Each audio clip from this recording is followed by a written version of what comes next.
Semoton Buleleng, apa kabar? Semoga kalian di sana juga baik-baik saja ya.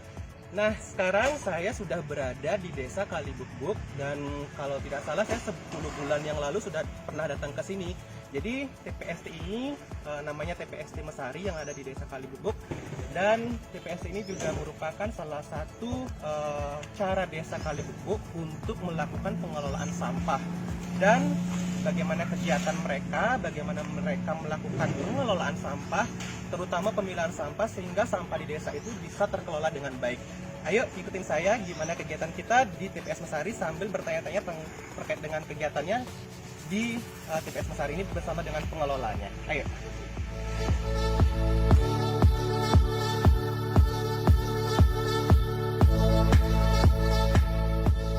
Dan sekarang kita akan melihat proses pembuatan pupuk dan juga bagaimana pemilahan sampah yang sudah masuk ke TPS Mesari ini. Ayo kita lihat-lihat. Halo Bli, dengan Bli siapa? Putu Wiranate. Bli Putu, ini kan TPST Mesari ini yang ada di Desa Kalibukbuk ini kan sudah mengelola sampah dari desa ya, dari seluruh desa.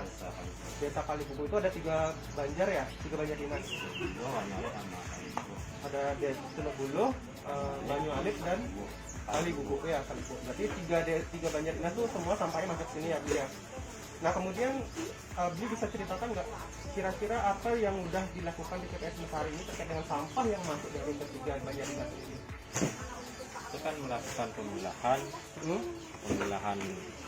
daun untuk kita kelola menjadi kompos dan memilah plastik ini kita untuk jual didaur ulang kembali. Berarti yang organik dikelola jadi pupuk, jadi kompos, kemudian yang organiknya nanti ini dijual ke mana tuh? Bank sampah ya, dijual ke bank sampah. Kemudian nanti yang di belakang Bli ini kan ada nih yang udah jadi ya Bli ya? Ini kompos yang udah. Ini kompos yang udah jadi itu dijual kemana? Biasanya sih ke restoran-restoran atau villa-villa sini biasanya yang dekat. Biasanya diambil oleh itu petani juga itu.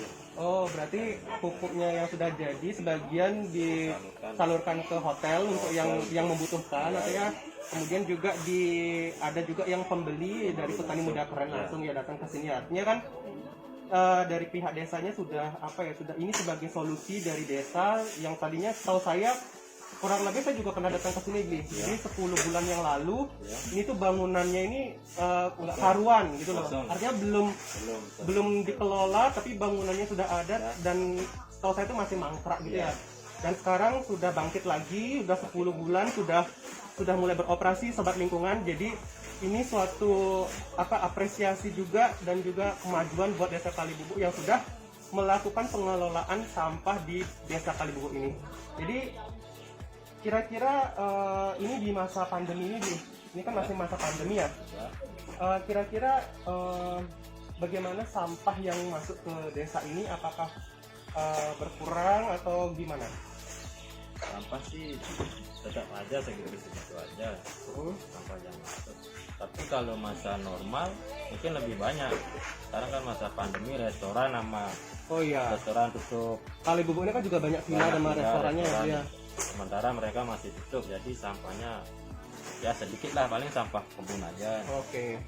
Jadi mungkin nanti perlu diantisipasi kali ya Bli ya, nanti ketika sudah mulai normal, artinya sampah yang dari restoran, kemudian dari hotel juga kan, dari hotel, kemudian villa yang masuk ke sini bisa diantisipasi. Jadi ya sedikit juga mungkin saran dari untuk di TPS Mesari ini agar mungkin nanti apa yang perlu ditingkatkan sehingga ketika kita sudah mulai normal semuanya bisa dilakukan dengan optimal, kan gitu harapan kita ya Bli ya.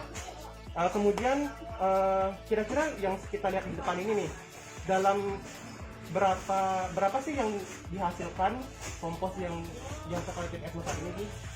Biasanya kita menghasilkan kompos kurang lebih 4 ton lah dalam 3 bulan. 4 ton dalam 3 bulan, lumayan banyak juga ya Bli ya.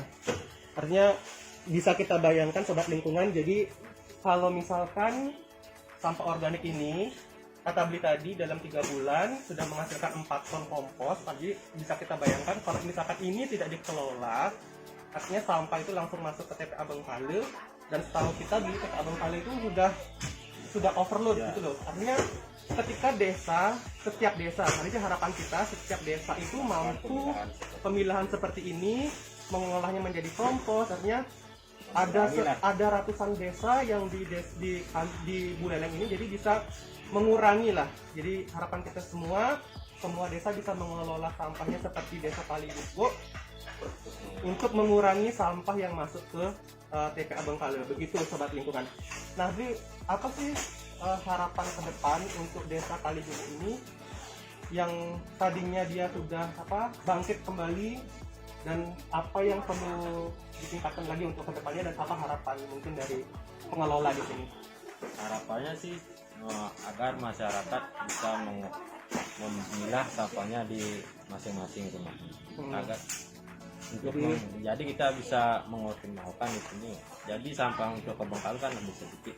Oke, jadi sobat lingkungan, juga di pihak pengelola di TPS juga mengalami kendala, di mana kedepannya diharapkan juga masyarakat desa sudah mulai memilah sampahnya dari sumber, itu dari rumah tangga masing-masing, sehingga pemilahan di sini ini di TPS ini juga bisa optimal lah ya, mengurangi sampah untuk mengurangi. Jadi selama ini waktu itu juga habis untuk memilah sampah di sini, karena sampah yang masuk ke sini juga tercampur gitu ya, tidak terpisah antara organik dan anorganik gitu ya, lihat.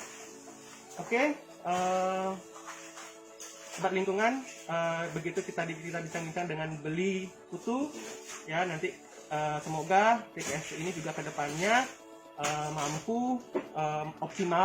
Jadi harapan kita juga desa ini juga menjadi contoh bagi desa-desa yang lain yang TPST-nya dulu tadinya tidak karuan ya Beli ya, dan sekarang sudah mulai bangkit kembali, dan kedepannya juga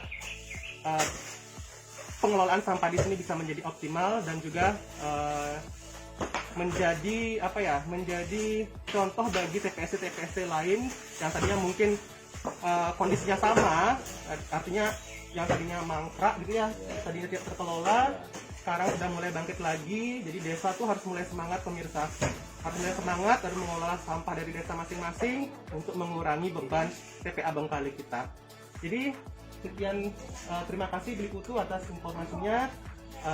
Pemirsa, sobat setia lingkungan Dinas Lingkungan Kabupaten Buleleng, saya Made Mayun bersama dengan tim yang bertugas hari ini mohon undur diri, sampai jumpa.